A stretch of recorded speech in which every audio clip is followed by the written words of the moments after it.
This is Where We Live. I'm John Dankosky. Tasers are used by police departments as a less lethal way of dealing with suspects, but the devices have not been proven to be non-lethal. 16 people in Connecticut have died since 2005 following taser deployments, and many questions remain about how tasers affect the body and mind and how police are being trained to use them.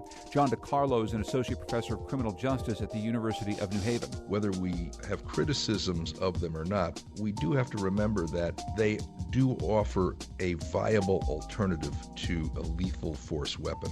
But to address some of the public concerns, a new taser law went into effect in Connecticut. The reform was the first of its kind in the nation, requiring police to file a use of force report every time a taser is fired.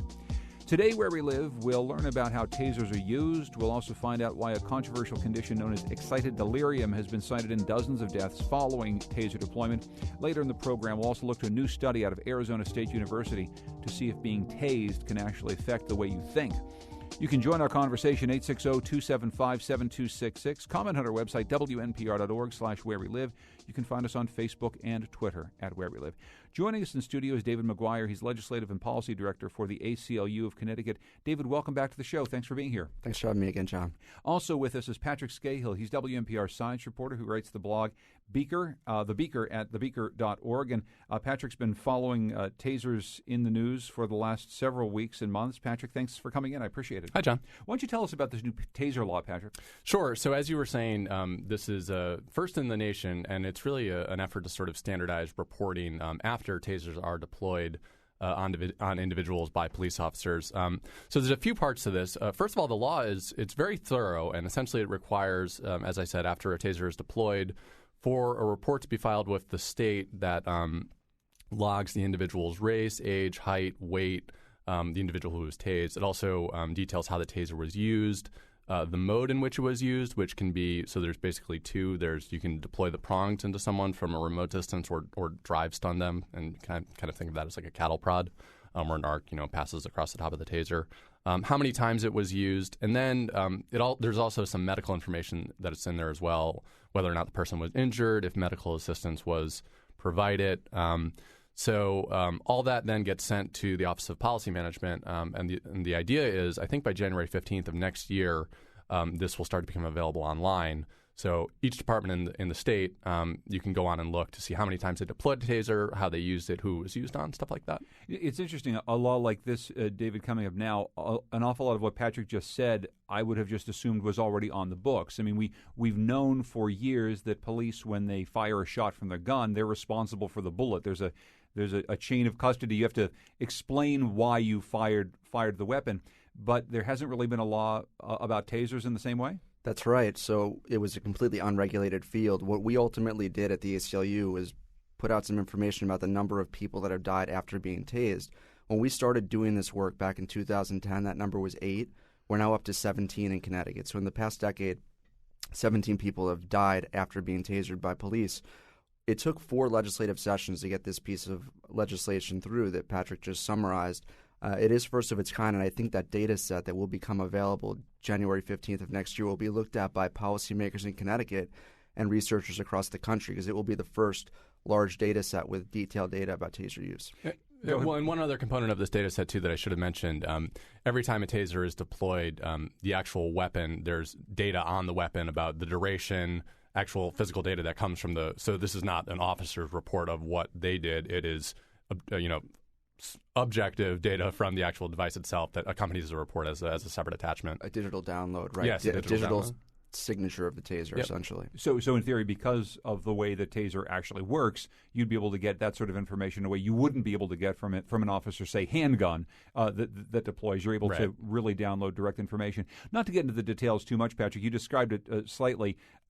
A taser essentially delivers an electrical shock, and you describe the two different ways in which it's deployed. There's either a handheld device that is pushed right up against someone, or it's fired from some distance. Maybe you can just talk this through a little bit so people understand what we're talking about. Yeah, so essentially we're talking about a sort of a short duration, high voltage, low amp electric current. It goes through the body. It sort of follows low resistance pathways and can affect things like blood routes and nerve pathways to sort of incapacitate a person. As you were saying, it can be deployed 2 ways. The drive stun mode, in some cases, has been used as sort of a pain compliance way of using the device. So if someone's not complying or being physically aggressive, but you don't want to, deploy it from a distance, you can actually drive some them in the knee, for example, very quickly to maybe get them to do something that you want them to do.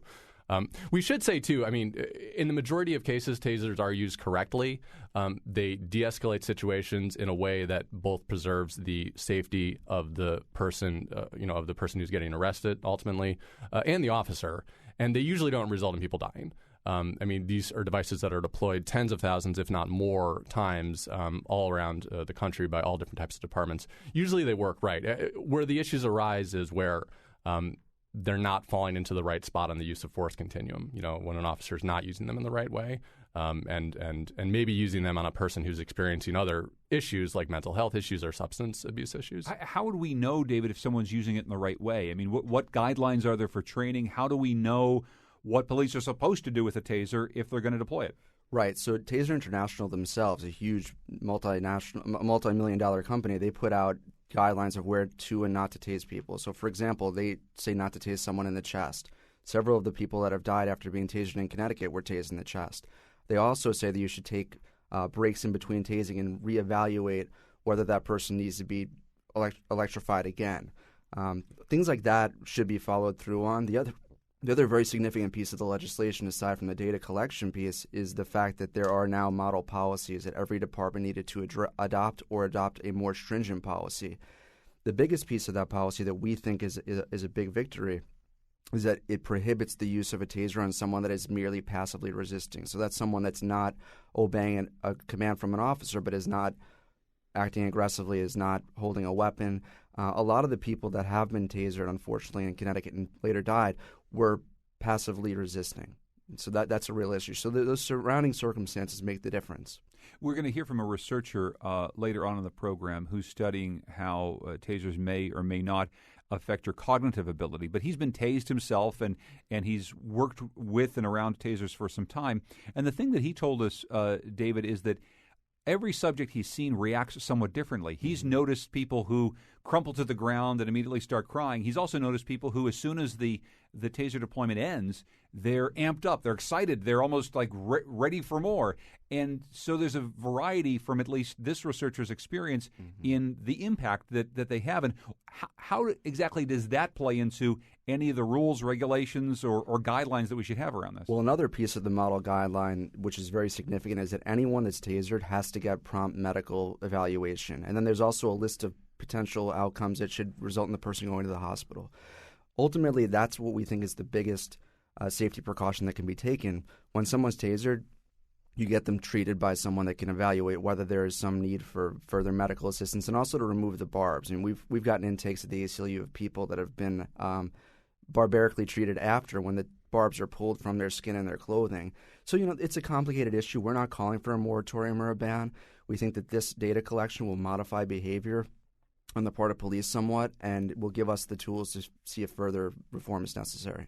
Well, one other thing I would just mention, too, is that when we're trying to scientifically, objectively determine how these do actually act on the body, there is a kind of a robust debate going on right now in the scientific literature where some folks are saying, look, the tests that have been done on subjects who get tased are done on people who are not akin to what officers are encountering in the field. I mean, these are people who are in very controlled laboratory conditions. They're not on drugs. They're not experiencing accelerated heart rates. Maybe they are after they get tased, but beforehand, maybe it's going up a little bit. But it's a much, much different situation that officers are encountering in the field. And they're largely conducting these tests on healthy individuals, like young individuals, police recruits, college students, people who physically should be able to withstand what the taser is going to dole out. And so really all we've seen in the scientific literature to this point are retroactive studies that have looked at sort of more progressive departments around the country who in the early 2000s were logging this kind of stuff. Were logging how tasers were used and who they were used on. And actually there was a 2006 study out of the University of Washington. It looked at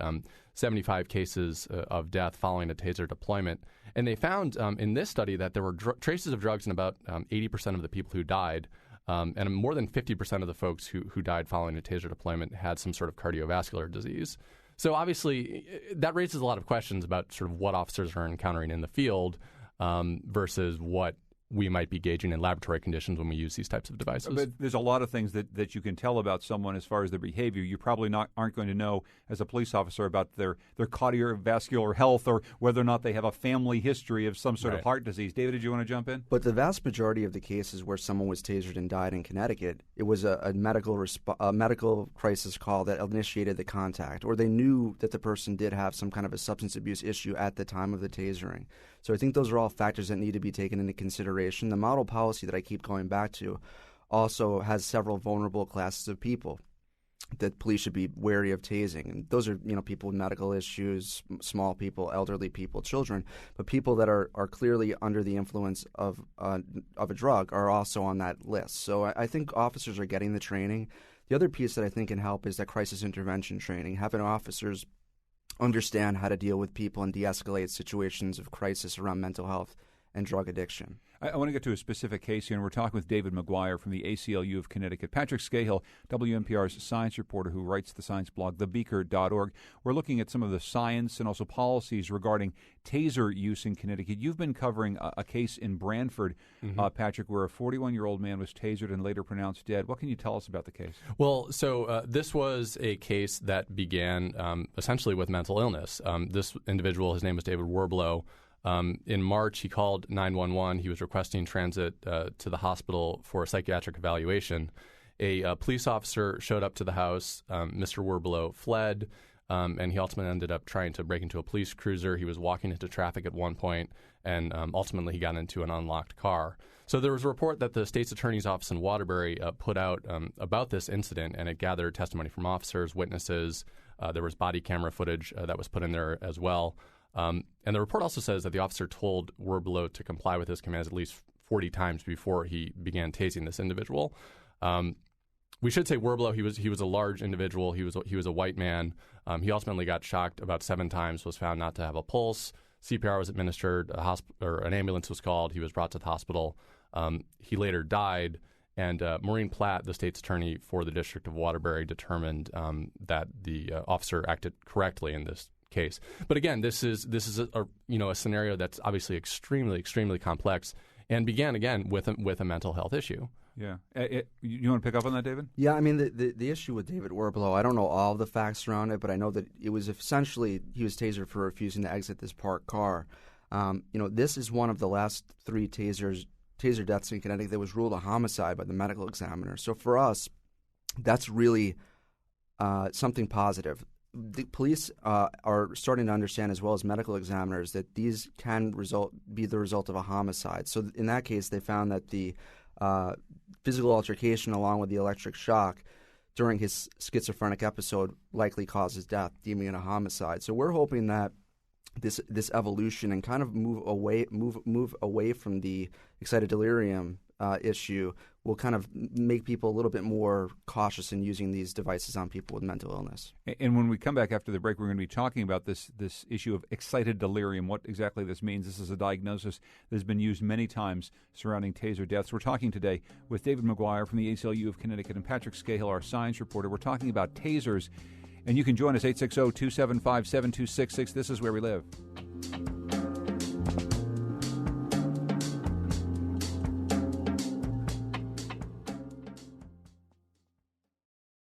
This is Where We Live. I'm John Dankosky. Today we're talking about the use of tasers by police, deaths in Connecticut after taser deployment, a new taser law in the state, and best practices for police as well, with Patrick Scahill, who's been covering this issue at WNPR. He also writes the science blog, thebeaker.org. David McGuire is Legislative and Policy Director for the ACLU of Connecticut. Joining us by phone now is Justin Juvenal, who's Fairfax County Justice Reporter for the Washington Post. He's also been covering this issue. And Justin, welcome to the program. Thanks for joining us. Thanks for having me on the air. But before our break, we mentioned this term excited delirium, which has been cited in dozens of deaths following police use of taser. What exactly, Justin, is excited delirium? Sure. Basically what's going on is that in encounters with police are finding people who are acting erratically, manically. They have elevated body temperatures, and they often are impervious to pain and seem to have extraordinary strength. They often are getting into fights with police officers and then suddenly dying. And there's this term that's been coined to cover these cases, which is called excited delirium, which is controversial. Is it a term that exists outside the usage that we're talking about today? Is it essentially a medical condition that is cited when tasers aren't deployed? It's cited in cases that don't involve tasers as well. It's controversial because it's most often cited in cases where people have gotten into struggles with law enforcement officers. So some civil liberties groups like the ACLU and some medical experts have questioned whether it's a real condition or whether it's a cover for use of excessive force by law enforcement. David McGuire, I'd like to hear a little bit from you on this. Yeah, I mean, from our perspective, this is a very, very questionable medical diagnosis. The American Medical Association doesn't recognize it. And what it really does is shift the blame to the victim, the person that was tasered and ultimately died. One of the things that we see happening is that it's almost exclusively applied in custody deaths where use of force was implied. So it doesn't have to be a taser, but they essentially say these people had superhuman strength. And, I mean, we've read some reports. There have been 3 people in Connecticut that have ultimately been deemed to die of excited delirium after a tasing incident. Like I said, medical examiners in Connecticut are moving away from that diagnosis, which is refreshing to us, but it is a very controversial topic for sure. And Patrick, we were just talking about this Branford case. I mean, here's an instance of someone who has some of the conditions that the police are sort of warned about, mental health conditions, tased a number of times, and what seems to come into this is a sense of, well, someone is going to continue to come at police. They're going to continue to try to stop them. They're going to use tasers, maybe repeatedly. Mm-hmm. We don't know what the long-term impacts are. It seems obvious that these two things would line up in some way, that someone who is, for whatever reason, mental health issues or because of some sort of ingested drug, they're going to be impervious to pain, and therefore they might get tased a lot more than they should be. Right. And so, I mean, to look at this from the standpoint of a medical examiner, right, I mean, how do you parse all this out? When someone is looking in a report for a cause of death after an incident that is extremely, extremely complicated, involving so many different factors, excited delirium is oftentimes invoked. And I mean, the toughest thing is there's not really a lot that is agreed upon when it comes to excited delirium, but the one thing that is agreed upon is that there's actually no kind of pinpointed symptoms that this actually manifests that a medical examiner can actually key in on and say, okay, this right here is directly connected to excited delirium, which is what caused this person to die. Often, the medical examiner is forced to look for sort of approximate cause of death that invoked that excited delirium. And maybe that is some sort of heightened mental state. Maybe that is some sort of altered mindset via drug use. But it's a very, very tricky thing, for a medical examiner to parse out when they're looking at this. Justin Juvenal from the Washington Post, your stories on this included the case of Natasha McKenna, a 37-year-old woman who died after an incident at the Fairfax County Jail. Could you tell us a little bit about her story? Sure, yeah. She was a woman from Virginia in her late 30s. She had suffered from schizophrenia for most of her life. In January, she was at a car rental agency and started acting erratically, and police were called. She got into a scuffle with a police officer and then was later arrested. And while she was being held at this jail right outside of Washington, D.C., she was about to be transferred to another jail. And to transfer her, the jail sent in a team of officers to remove her from her cell because she was not being cooperative with them. And they, in the process of removing her, she was thrown to the floor, restrained, handcuffed. They put a mask over her head to keep her from spitting, and she was still resisting, so they tasered her 4 times to get her into a restraint chair. And soon after that, she stopped breathing and never recovered and died days later at a hospital. And excited delirium was cited as her cause of death. It was cited as the cause of death, and what has followed from that? I assume that the questions have been raised about whether or not that was the correct diagnosis for her death. Yeah, basically what's happened, the family's hired an attorney to represent her estate, and the family and mental health advocates have questioned whether excited delirium was really the cause of her death or whether it was the force that was employed to restrain her. She struggled with officers for roughly 20 minutes. She was hit. She was, sat on by a number of officers. So they they say, excited delirium wasn't really the cause of death. It was the force that the jail guards used in restraining her. David, another case from right here in Connecticut that we wanted to talk about. This was from 2010, a 35-year-old Middletown man named Ephraim Carrion. Can you tell us his story? This is a slightly different set of circumstances, but again, excited delirium is cited. Right. So Ephraim Carrion was a 35-year-old man. He was ultimately involved with the police after a medical assistance call. He was handcuffed and tasered 34 times over a 10-minute period by 3 different officers. They said that they had initially detained and handcuffed him for his own safety while they assessed his mental health condition, that he began to act erratically, and that's when they tasered him those 34 times, ultimately deemed an excited delirium death. I mean, for me, the cause of death is not really the issue at hand. The issue is how the use of force is evaluated afterwards. So in the Natasha McKenna case, the Commonwealth attorney found it was a justified use of force and use the excited delirium as a way to get to that conclusion. Similarly, in the Carrion case and all the other cases in Connecticut where someone's been tasered and died, ultimately the state's attorney has vindicated the officer, found justified use of force and no reason to push forward with criminal charges. So we're hoping that the recently passed excessive force legislation, with an outside prosecutor being involved, will change the complexion of these investigations, because that's ultimately what really is important here. But does that new law, the excessive use of force law, does it cover number of taser deployments? Does it explain whether or not 34 taser deployments is the right amount, too many, too few? No, it doesn't. But the new excessive force law requires that any in-custody death by any means, so it doesn't have to be by a lethal force, meaning a gun, has to be investigated by an out-of-jurisdiction prosecutor. So we're hoping that there's a truly impartial investigation into these cases.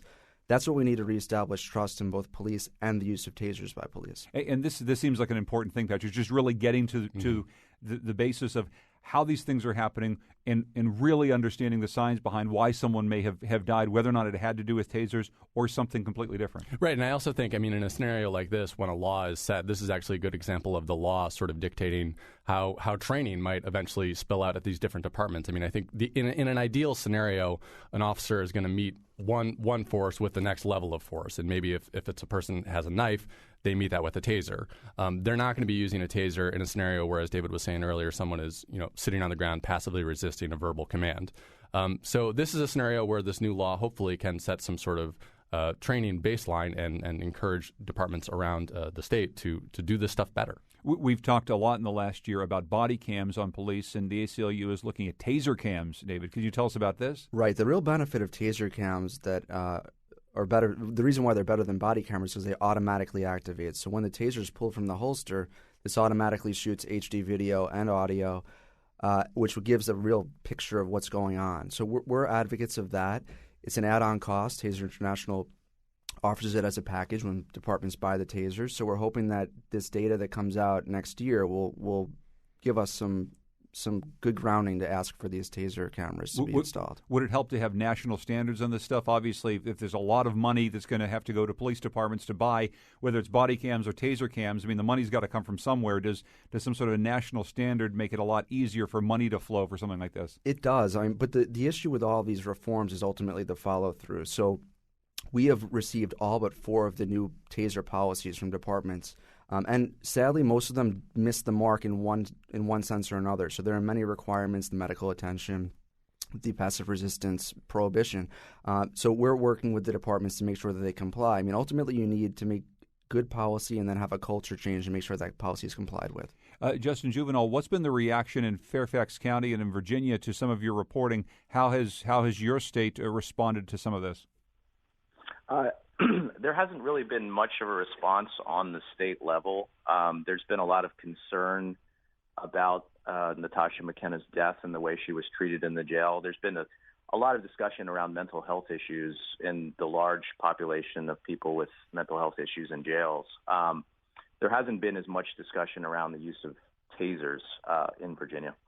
Justin Juvenile is Fairfax County Justice reporter for the Washington Post. We'll have links to his reporting for the Post on this issue on our website, WNPR.org/where we live. Justin, thank you so much for joining us. I appreciate it.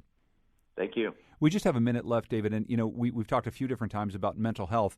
Police use of force is something that's incredibly important, and we've tried to address this in legislation, certainly trying to address taser deployment. But ever since the shootings at Sandy Hook a couple of years ago, we've talked quite a bit in Connecticut, certainly, about mental health, police training to deal with people with mental health conditions. Like I said, we just have a minute left, but do you see that we're moving in the right direction there at all? I think we are. There's more of a focus on it. Like I said, these crisis intervention teams are absolutely essential. Some departments have integrated crisis intervention officers who really know how to identify and deal with people in mental health crisis. We're hoping to expand that statewide. David McGuire is Legislative and Policy Director for the ACLU of Connecticut. David, great to see you. Thank you so much for joining us. Thanks for having me again, John. Thanks also to Patrick Scahill. He's our science reporter here at WNPR. You can read more of his work at thebeaker.org. Thank you so much for your reporting on this, Patrick. Thanks, John. Coming up next, we're going to continue our conversation about tasers. We'll talk to a researcher who's been studying the cognitive impacts of tasers, raising questions about whether police should read Miranda rights to someone who has just been tased. That's coming up next, Where We Live.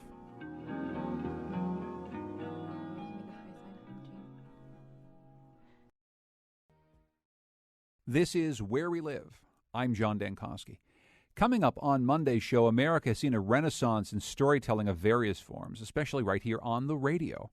On the next Where We Live, we'll talk with two producers who are telling stories of different types. Joe Richmond's been putting tape recorders in people's hands for nearly 2 decades as part of his Radio Diaries series on NPR.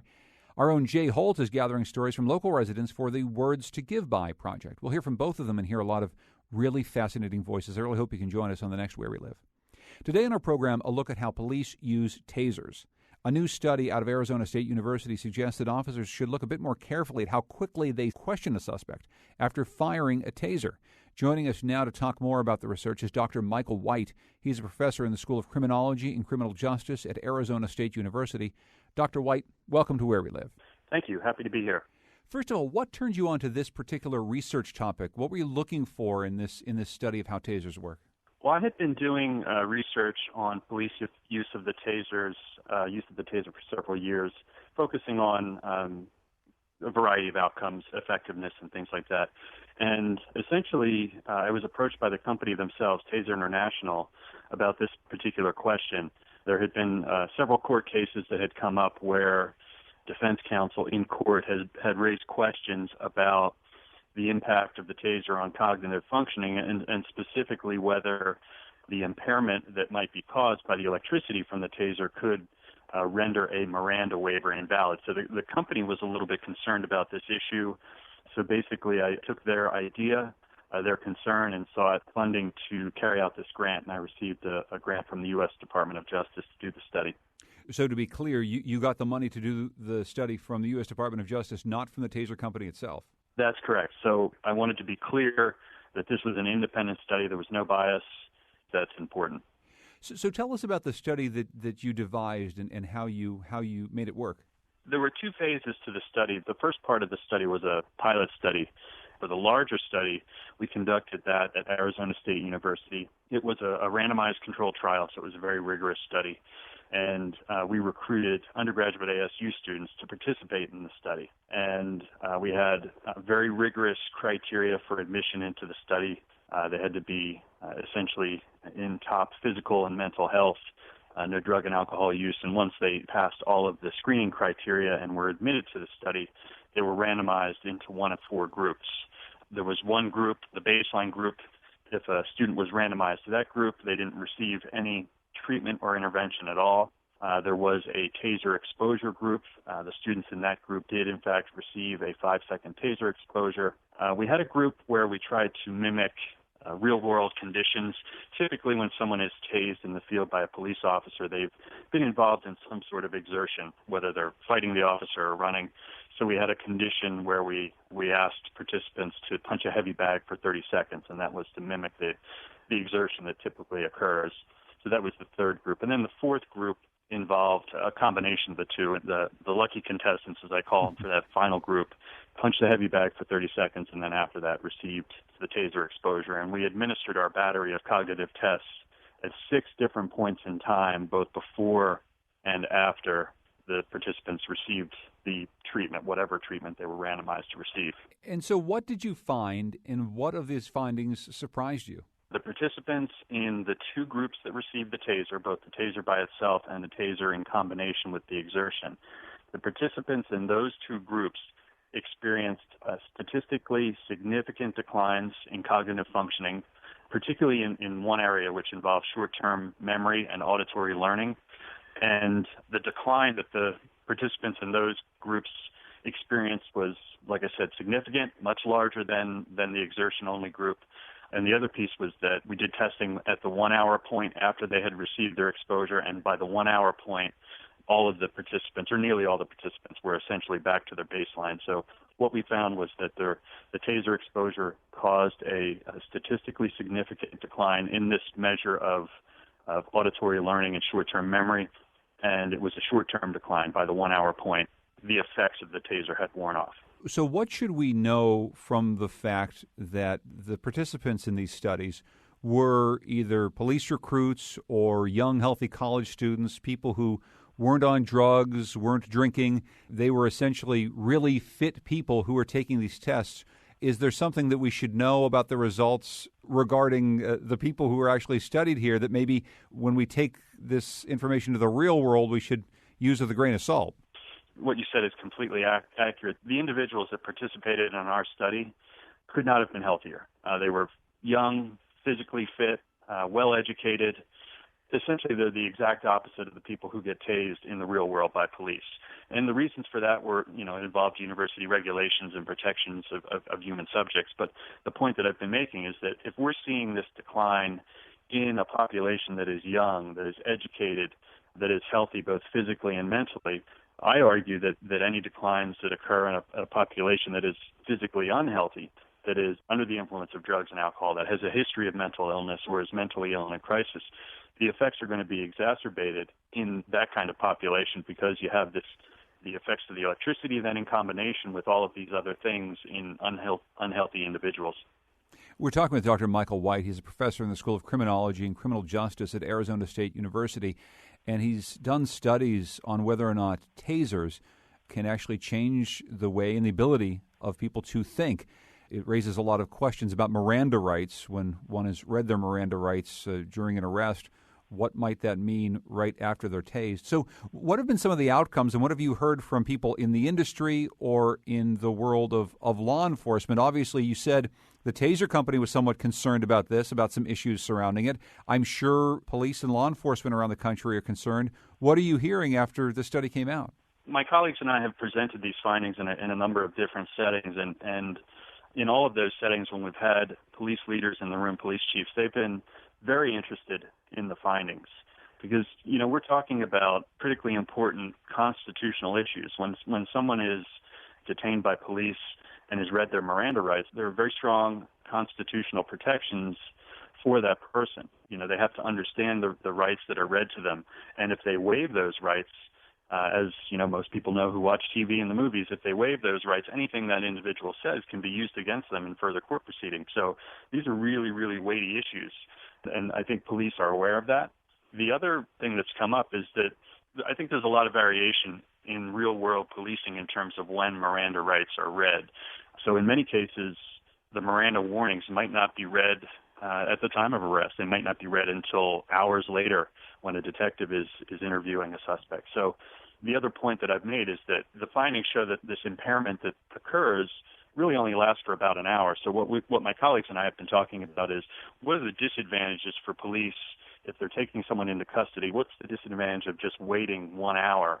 And, of course, I'm talking about cases in which someone was tased during the arrest.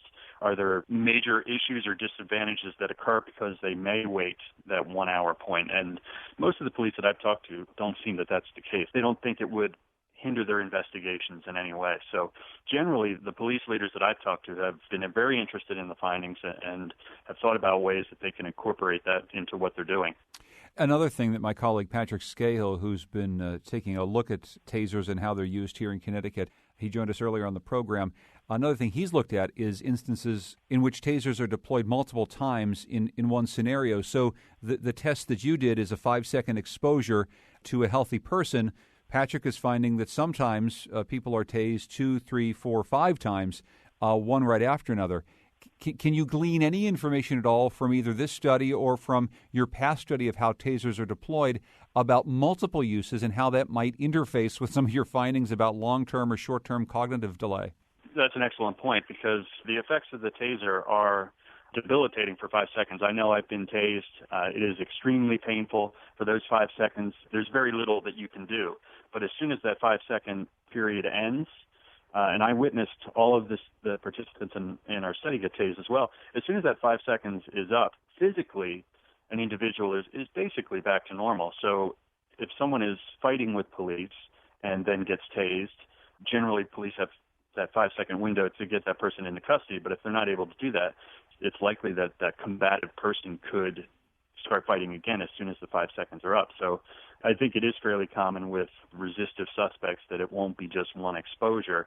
It could be multiple exposures. Then it could be other forms of force, too, as the officers are trying to successfully take this person into custody. They could be using physical force. They may use pepper spray. So someone who's combative, they could use a range of different options, which then could have implications for the person's cognitive functioning as well. But the other point I wanted to raise about this study is that I don't think this study raises any questions at all about use of the taser by police. I believe the taser it's a valuable device for police. It's effective, and this study doesn't raise any questions about the value of the device for law enforcement in the United States. I think it just raises some questions about what should happen after a taser is used with regard to the reading of Miranda rights and questioning of suspects. We've looked into this a little bit, and we've seen some unevenness in the way that police are trained to use tasers. You've said that you believe it's a valuable tool for police, maybe a tool that shouldn't be labeled, as it has been by some, as non-lethal, because it has indeed resulted in some people dying, and we've noted those in the program.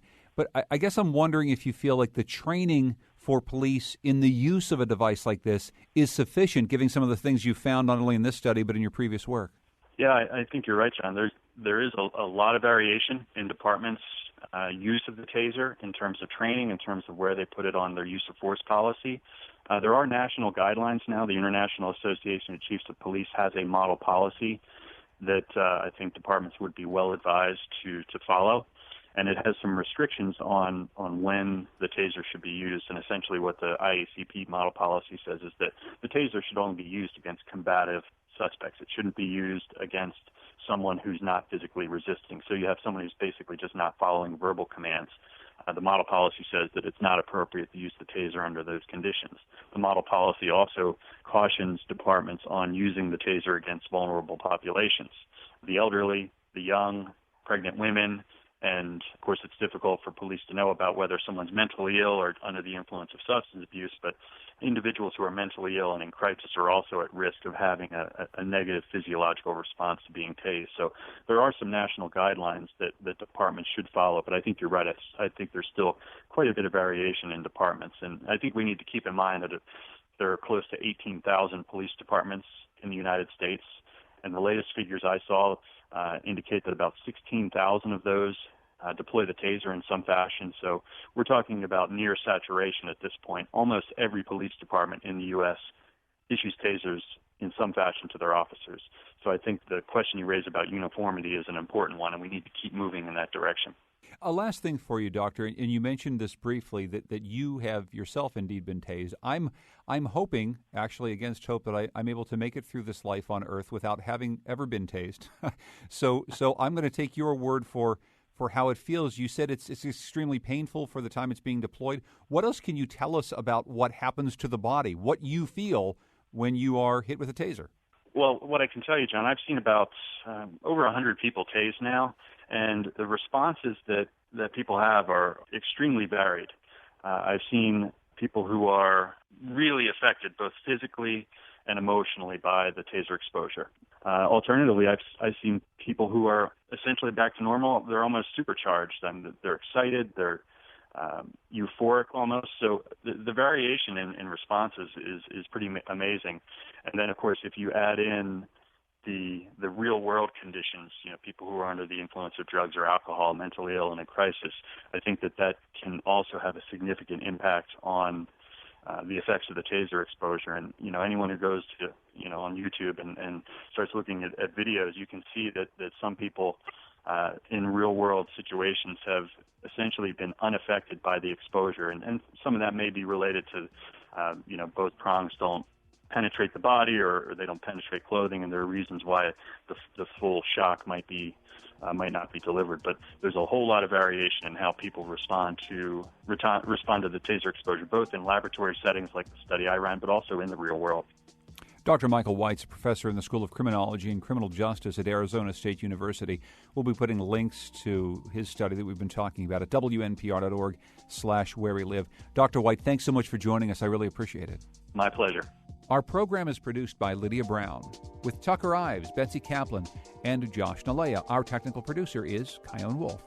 Our digital editor is Heather Brandon. The executive producer of Where We Live is Katie Tolarski. Our interns are Amanda Gallagher and Sarah Flaherty. You can continue our conversation, as always, online. Go to wnpr.org/wherewelive. I'm John Dankosky. Thanks for joining us.